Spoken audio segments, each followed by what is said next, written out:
you would think most people would be fairly easy to convert to watching shows online. It's not easy to get people, man. It's just not. I mean, we spent a fortune on the Bowling for Soup one that we did in November, promoting it and making it awesome and cool. And I mean, we had trouble selling 2,500 tickets. I mean, we do 4,000 a night in the UK. It's like, and we're big in like 5 countries. I was like, you would think we'd have 30 or 40,000 people watching, and you just can't convince people. No. Yeah, I think the biggest thing is they want to feel it. There's an experience that happens with concerts that you can't online doesn't quite give it.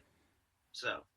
Yeah, I mean, that's the thing though, is that's what I think. Things have come a long ways to where you can enjoy it if you bite the bullet and check it out. It's just hard to convince people to do that, But I do a bunch of shows here, just right here in my studio, and do them out to fans, and I sell out all of them at 200 people, and so there's definitely a core group that will watch those things, but it's not nobody's getting the numbers that they think they're going to get because it just doesn't translate, as you said.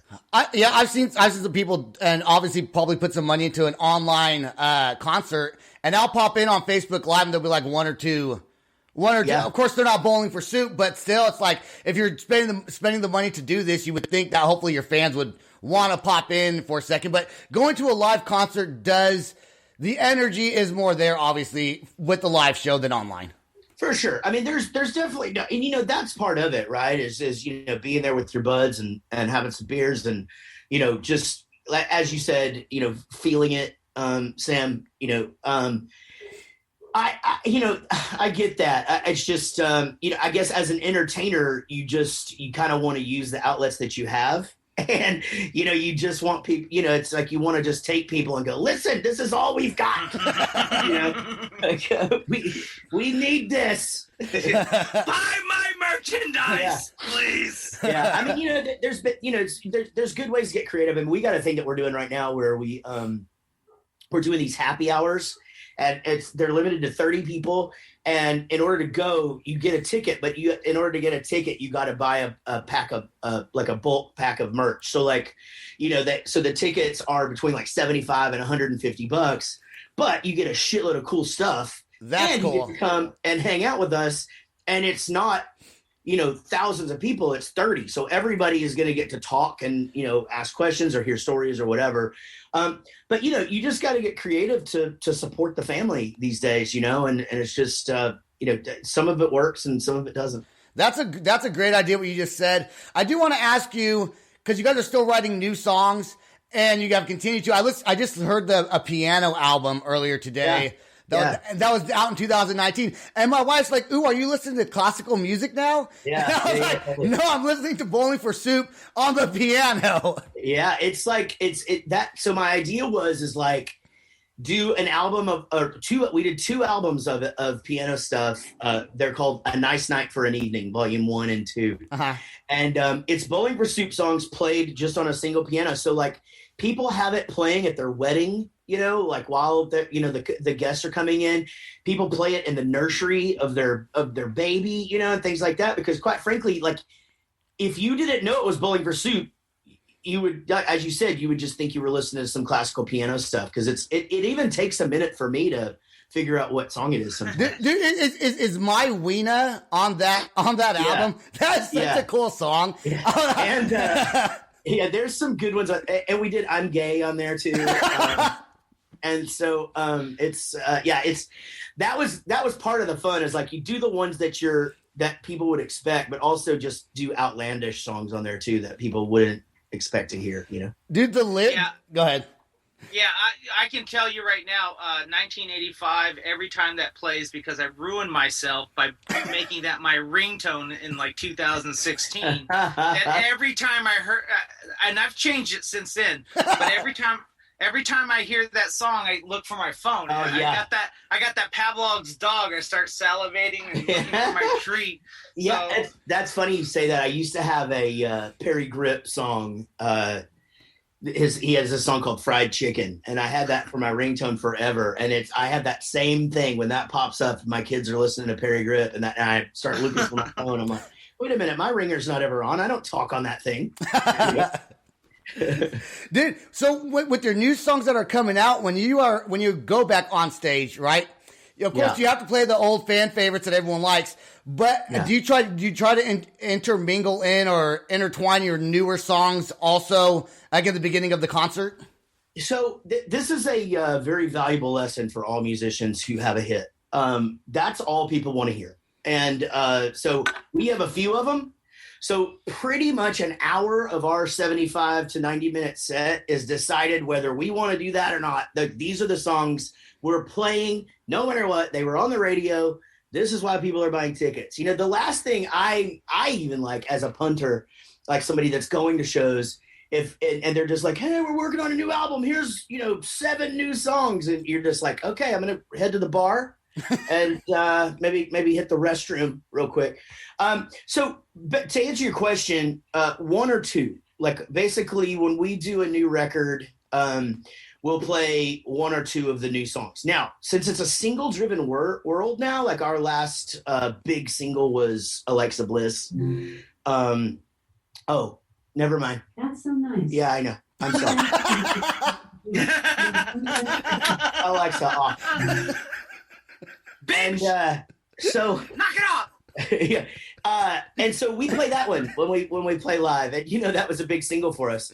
But we release covers all the time and stuff like that, and we don't plan to play those live. So with it being a single driven world, I think, when we get back to playing, what we will probably work into the show is whatever the current thing that we're, trying to get everybody to listen to is. You got to be careful with the A word, because the TV will say, I'm not even going to say it, it's going to pick it up. It said the A word on, and mine said, we do not have that feature set up yet, or something like that.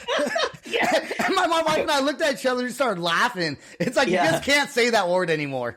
You got to spell it. Yeah, I spell it most of the time, but when I'm talking about that song, it's so funny. When I was I track all the vocals in my house. And so when I was singing that song here, Alexa Bliss, right. My wife was downstairs and she had to unplug them all because they're in like every room. There are thermostats and all of that stuff. And she was just like, the whole time you're up there singing, and the song says it all the time, they're just going off all over the house. So pretty funny. Well, now, are you guys still signed with the same record label? Or you guys? No, we've been off. So we were signed from 2000 to 2009. So we've been independent since Fishing for Woos. Which is we could have played your music. You can play all of our new stuff. Anything past Sorry for Partying. Okay. We own everything. Well, I don't have any downloaded.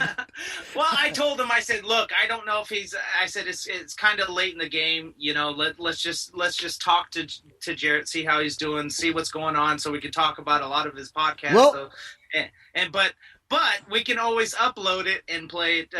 We'll upload a song or two, so the audio folks, the audio podcast, can hear it and listen to these new songs that are just awesome. And you're automatically taken back down memory lane on how creative you guys are, especially you with your lyrics. Oh my God, hilarious!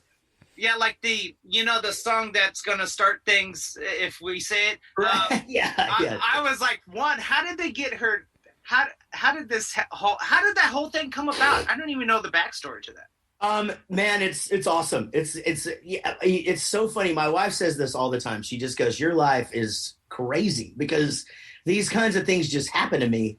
But I was at a wrestling event with my son. My son got it. He just turned 15. Actually, today's his birthday. Happy birthday, Jack. Happy birthday. Happy birthday. And so this is 3 or so years ago, and he just started getting into WWE. And she came out, Alexa Bliss, came out, and I go, hey man, that girl right there, she likes Bowling Pursuit. And he goes, and I go, yeah. And I go, Google it. And he Googles, if you Google her and Bowling for Soup, what used to come up was she did a photo shoot. and she had a Bowling for Soup shirt on. And so I was like, and then I had found a tweet from back when she was in high school where she was just like listening to Bowling for Soup, waiting for the bell to ring kind of thing. And so he goes, you should just DM her or whatever. And I go, okay. And so I DM her and I go, hey, that was awesome. We're here. She goes, oh, are you coming backstage? And I'm like, no. I'm like sitting up in the upper, like the cheapest seats that you can get because this thing's been sold out since it went on sale, you know. Anyway, she ended up inviting us to go to the to this huge event in Philadelphia. We flew up there. We all went, got to meet everybody. And she was awesome. Turns out we're her favorite band, and Girl the Bad Guys wants her favorite song. And so we just became fast friends. She's been to a few shows. And so getting her here, actually, you know, she is a bit of a bulldog. She doesn't really take no for an answer. And so where WWE was concerned, she was just like, you know, she literally took the song into Vince McMahon's office and goes, you know, hey, I want to be in this video.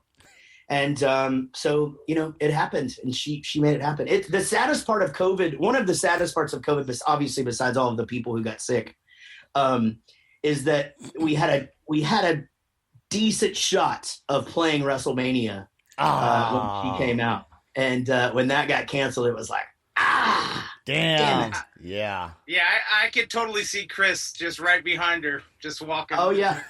Yeah, totally. Like he's the new manager or something like that. Right. Yeah. He would be a pretty interesting character on there. I think so too. Chris, if you're listening to this, I'm sure you probably will. You need to start some side hustles right there. Make some of that money. Chris is an interesting study. He is happy being in Bowling for Soup. He lives a very, very simple life, and his life is our band and his dog. And like, he doesn't have any interest in doing other shit or, like hustling to make more money or any of that stuff. It's just like, we get a nice, just a basic salary to be in the band, which is, people now think I'm a fucking genius because we don't just split up the money. Well, we haven't worked in a year and everybody's still getting their paychecks. That's awesome. So, the way that I handle the finances is the reason for that. And so, but anyway, he collects that check every month and just lives his best life. And, I'll deliver to the Amish, and these people are happy and content and just the way they are. Yeah. They don't care about anything. Me, Sebastian, and myself, on the other hand, no, we got to keep moving. We got to keep doing something. We're I don't know if I'm ever going to be happy with unless all my artists make it to the top and I'm making salary positions. So on each individual one of them. So one guys, day, get to work. One day, Sam. One day we'll do something big. I promise. We're getting kind of old for it, but I think we're going to be okay. I think we're going to be okay. We're in our 40s, so same. Almost. I'm pushing 50, so it goes by quick, man. Do you have a favorite song that you've written? You know what? Age is just a number. Very true. Very true. Do you have a favorite song that you've written before, like that you've written a long time ago that's still like your favorite song ever to sing? Well, my favorite song to play live is "Girl the Bad Guys Want." Just the reaction when they just hear that opening riff. It's just like, if you when people are like, is it worth it? You guys have you really missed a lot of stuff at home. You guys went through divorces and, all of the stuff, all of the things that you sacrificed. I can pinpoint the moment every night where I could go, yeah. I mean, because when I start playing that riff and, 4,000 people, however many, are just losing their minds. And, it's cool because it's just, our songs, we're consistently that band that families agree upon. So we kind of just our audience just keeps coming, like kids that were exposed by their parents and, that kind of shit. And so, the "Girl the Bad Guys Want's" my favorite song to play live. Does that feeling of almost euphoria from the crowd, as long as you've been playing that song and playing on stage, Does that feeling ever get old, or does it feel like brand new every single time the audience goes crazy? It's amazing every